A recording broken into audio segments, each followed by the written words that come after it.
That little save icon you still tap today, the one shaped like a square, an entire generation of kids has never seen the actual object. It was a floppy disk and it held 1.44 megabytes. That is less than a single photo on your phone right now. If you grew up in the 90s, your whole world ran on gadgets that would look like magic and madness to a kid today. You saved up for them, you begged for them, and you used them every single day. Today we are counting down 15 of them, with the wild details you forgot. Keep track of how many you owned. And number 12 is a lie you believed for 20 years. Start with the icon itself, a hard plastic square with a little metal slider, and you shoved it into the front of a beige computer with a satisfying clunk. It held 1.44 megabytes.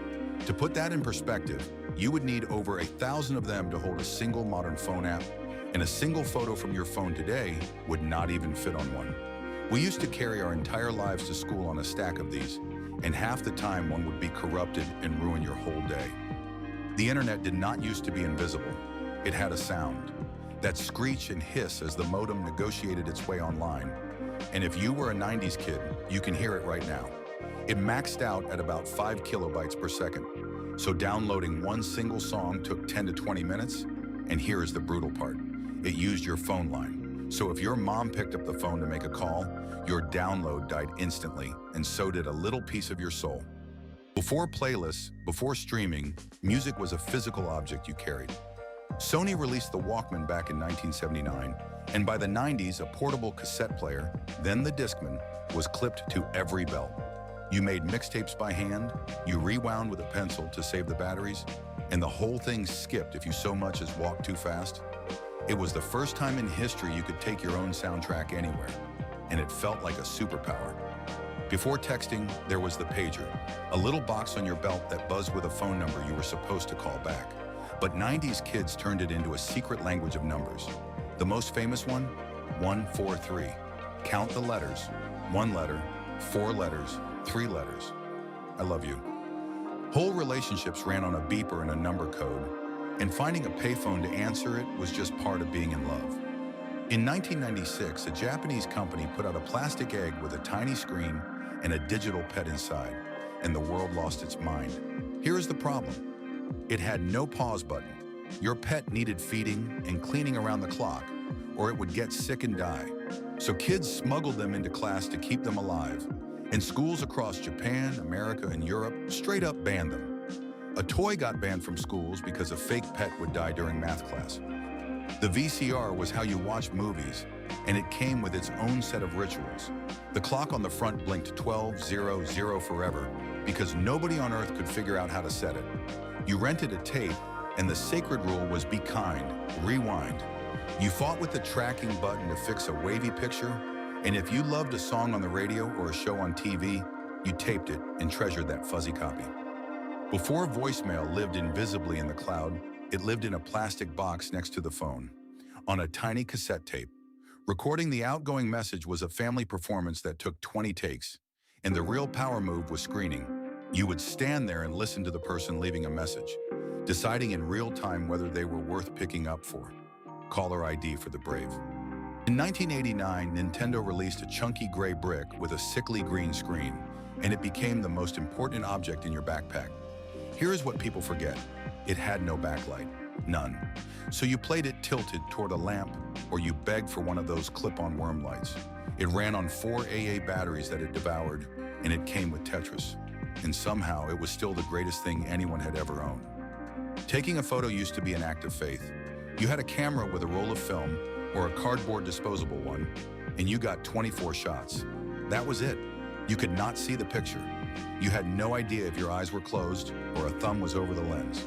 You dropped the roll off at the store, waited a week, paid for it, and prayed. Half of them came out blurry or dark, and that was completely normal. And then there was the magic one, the Polaroid instant camera. You pressed the button, it whirred, and a blank white square slid out. Then you waved it in the air like a maniac because everyone believed shaking it made it develop faster. It did not. The chemicals developed on their own no matter what you did. But watching that ghost of an image slowly appear in your hand was pure 90s magic. Before you could buy a single song, you stole them off the radio. You sat by your boombox with a blank cassette, finger hovering over the record button, waiting for your favorite song to come on. And every single time, the radio DJ would talk over the intro and then cut off the last 3 seconds. Every mixtape from the 90s has a DJ ruining the ending of your favorite song, and we just accepted it. Here is number 12, the lie you believed for 20 years. When your Nintendo game would not load, you pulled the cartridge out and blew into it, and then it worked. So blowing fixed it, right? Wrong. It never did anything. The moisture in your breath actually corroded the metal pins over time and made it worse. Nintendo literally told people to stop doing it. What actually fixed it was taking it out and putting it back in, which relined up the connection. The blowing was a magic ritual for absolutely nothing. Before Google, before Wikipedia, if you had homework, your knowledge came from a plastic disc. Encarta, a whole encyclopedia on a CD-ROM with grainy video clips that felt like the future. Then a free website that anyone could edit showed up, called Wikipedia. By 2009, Wikipedia had 97% of all encyclopedia web traffic, and Encarta had about 1%. So they shut Encarta down, killed by a free website in front of our eyes. At the very end of the decade, everyone's first cell phone arrived, and it was basically indestructible. The Nokia Brick. You could drop it down the stairs, run it over, throw it across a room, and it would just power back on, probably having survived better than the floor. It had a green monochrome screen and one perfect game, Snake. You were not texting paragraphs. You were guiding a growing line of pixels and feeling like a genius. And the last one is not a gadget. It is the thing all these gadgets could not do. For a 90s kid, when you walked out that door, you were gone. There was one phone for the whole house, attached to the wall. Nobody could track you, text you, or reach you. You set a time and a place, and if someone was late, you just waited, with no way to know why. That specific freedom of being completely unreachable, of being nowhere and no one for an afternoon, is the one thing from the 90s you can never get back. 15 gadgets. Some ran on AA batteries, one held less than a photo, one got banned from schools, and one was a lie we all believed. Every single one of them got replaced by the glowing rectangle in your pocket right now. That is what this channel is about, remembering the stuff that raised us. So tell me, and I read every single one, which gadget do you miss the most, and which one did I leave out?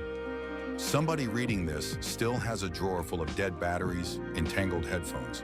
If this took you back, subscribe. There is a new one every week.